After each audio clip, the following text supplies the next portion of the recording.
Sao như lâu nay anh quen ai chưa? Có ai yêu anh như em khi xưa? Mặc sáng em luôn mong gặp anh. Riêng chưa khi nào em nguôi ngoai, đôi môi em vẫn chưa trao cho ai. Chỉ có môi riêng anh. Từ ngày đó trái tim em đã hiểu được rằng cố mình cũng chẳng thể nào về với nhau. Chỉ thấy đau vì cứ ngỡ chúng ta đến mai sẽ trở lại. Có biết đâu hy vọng vội vàng đã sai. Em đã sai. Anh đừng chờ nữa, hãy yêu một người khác đi. Đừng trở thành cách mình si, vì em mà phải nặng lòng suy nghĩ. Anh đừng chờ nữa, hãy yêu một người khác đi. Đừng trông mong em làm chi, giờ cố gắng đâu được gì. Cũng bởi vì đau với nhau vậy là quá đủ rồi. Đau với nhau vậy là quá đủ rồi. Đau với nhau vậy là quá đủ rồi. Đừng gạt nhau nữa. Đau với nhau vậy là quá đủ rồi. Đau với nhau vậy là quá đủ rồi. Đau với nhau vậy là quá đủ rồi. Đừng gì nhau nữa.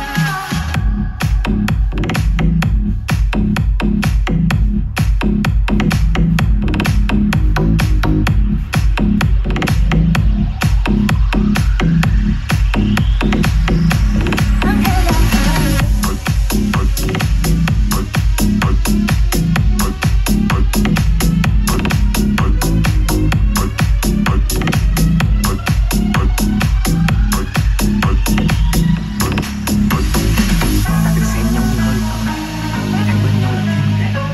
Nhưng mọi thứ giờ đã tan vỡ, tất cả chỉ còn là biểu cảm. Anh không khác gì kẻ điêu loạn. Nỗi buồn trong anh ngày càng miên man, câu chuyện đã như là con thuyền vừa săn vừa ra khơi. Không quan trong bao lâu giờ này lại trời vơi. Sâu bên chân mi em khóc gần như không nên lời. Qua anh không say yêu thêm nữa ai ở trên đời. Sao ta còn đây vì đâu mà nay lại xa quá. Anh không tới bàn tay của nhau giờ xa quá. Từ ngày mất môi trái tim xa em xa. Với anh tình yêu sao thật lạ.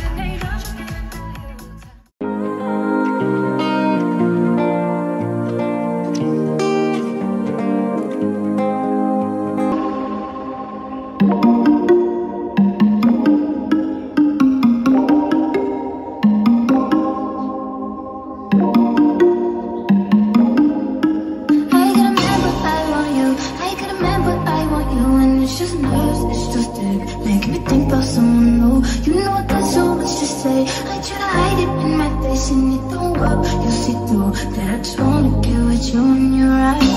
You're right. Got my guy, but I can't help it. I want you. Say you're right. Got my guy, but I can't help it. I want you. Say you're right.